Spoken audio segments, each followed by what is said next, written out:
Paano ka mangangaral kung hindi ka sugo? Eh kung mangaras, mag-aral man ng mag-aral, hindi makararating sa pagkaalam ng katotohanan. Ngayon, putahan po natin, paano po kung magturo ang mga tunay na sugo ng Diyos? Ito po, sa unang Korinto, sa Kapitulo 2, ang talata po ay 13. Pakinggan po ninyo itong babasahin ko, na ang mga bagay na ito ay atin namang sinasalita.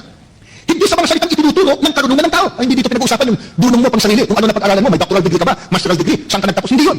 Ano sabi? Uulitin ko po. Ng mga bagay na ito ay atin namang sinasalita, hindi sa mga salitang itinuturo ng karunungan ng tao, kundi sa itinuturo ng Espiritu na iniwawangis natin ang mga bagay na ayon sa Espiritu sa mga pananalitang ayon sa Espiritu.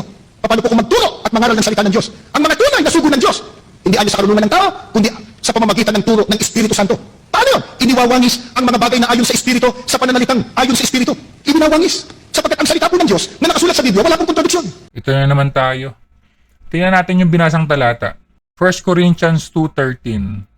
Na ang mga bagay na ito ay atin namang sinasalita, hindi sa mga salitang itinuturo ng karunungan ng tao, kundi sa itinuturo ng Espiritu. Na iwinawangis natin ang mga bagay na ayon sa Espiritu, sa mga pananalitang ayon sa Espiritu. Wala namang sinabi dyan na tungkol sa mga tunay na sugo. Out of context na naman. Kung tutusin, ang tinuturo pa nga dyan yung deity ng Holy Spirit, kung saan siya yung nagtuturo sa atin ng lahat ng bagay. Tingnan natin yung verse 12. Ngunit ating tinanggap, hindi ang espiritu ng sanlibutan, kundi ang espiritu mula sa Diyos, upang ating mapagkilala ang mga bagay na sa atin ay binigay na walang bayad ng Diyos. Ating tinanggap. Sino ba yung tumanggap ng Holy Spirit?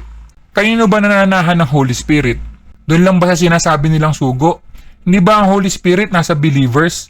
Kaya nga our body is the temple of the Holy Spirit dahil nananahan siya sa ating mga believers. Ibig sabihin, pag nasa atin ang Holy Spirit, siya magtuturo sa atin gaya ng sabi sa verse 13. Isang verse lang bago yung binasa niya, makikita na yung context. Hindi ko alam bakit kailangan chap-chapin.